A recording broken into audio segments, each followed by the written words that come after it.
Здравствуйте, смотрите в сегодняшнем выпуске. В Туркменистане отмечают День работников здравоохранения и медицинской промышленности. ИБР предложил профинансировать строительство международных онкоцентров в Туркменистане. Культура Туркменистана будет представлена на международном фестивале в Сеуле и другие новости.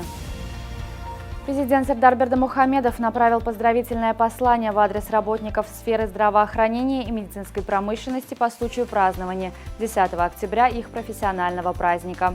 Глава государства отметил в своем послании значимость принятых национальных и государственных программ, направленных на социально-экономическое развитие страны и преобразование социально-бытовых условий населения в сельской местности.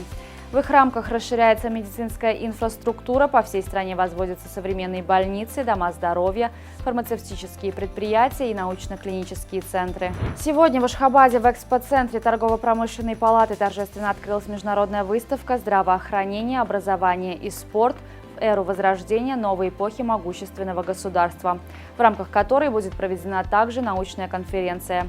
В масштабной экспозиции широко представлены стенды зарубежных фирм, производителей фармацевтической продукции, медоборудования и расходных материалов, а также общественных организаций, занимающихся продвижением культуры, спорта и здорового образа жизни. Выставка является эффективной площадкой для продвижения продукции, развития бизнеса, изучения рынка, а также встреч со специалистами из разных регионов Туркменистана и зарубежья. Торжественное мероприятие по вручению Туркменистану сертификата о включении наследия Махтумкули в реестр ЮНЕСКО «Память мира» состоялось в Ашхабаде во дворце Мукамов. Форум открылся артистической инсценировкой, посвященной одному из моментов творческой жизни Махтумкули Фраги. Далее сертификаты министру культуры и президента Академии наук Туркменистана торжественно вручил постоянный координатор ООН в Туркменистане Дмитрий Шлопаченко. Туркменистан примет участие в значимом международном событии, первом фестивале евразийской культуры, который пройдет в Сеуле с 11 по 17 октября. На форуме представители творческой интеллигенции Туркменистана представят гостям и зрителям образцы национального музыкального и изобразительного искусства. В рамках мероприятия планируется познакомить гостей фестиваля с культурными традициями и ценностями Туркменистана.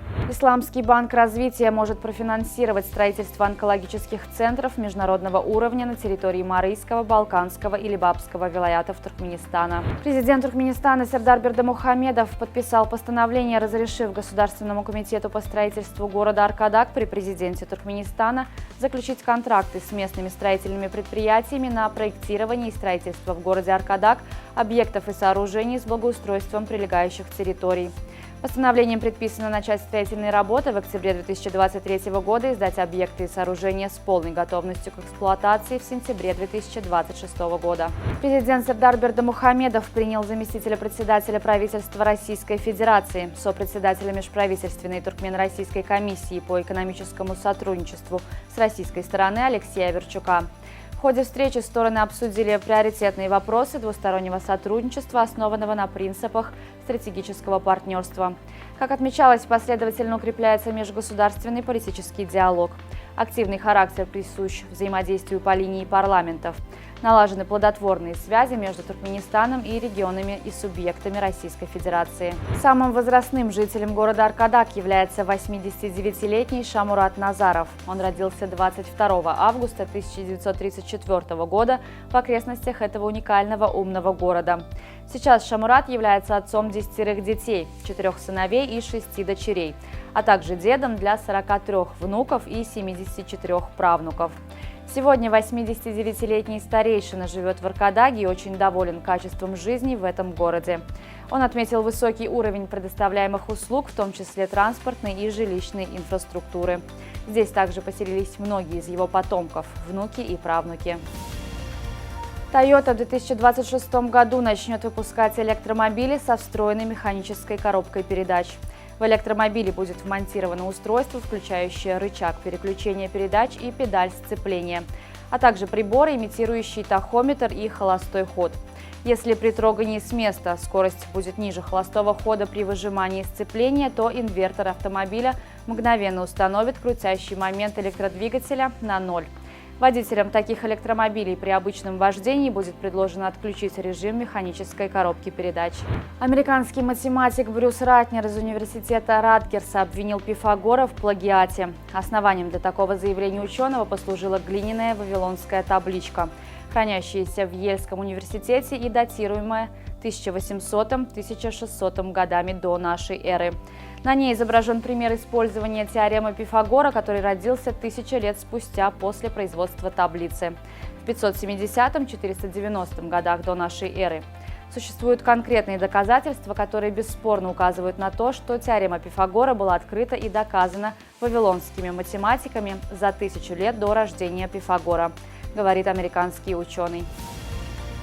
Туркменский боец Довлетжан Яхшимурадов вместе с бонусом за победу заработал $100 000 в бою с поляком Мацеем Ружански на турнире Bellator 300. Его соперник пополнил свой банковский счет на $23 000.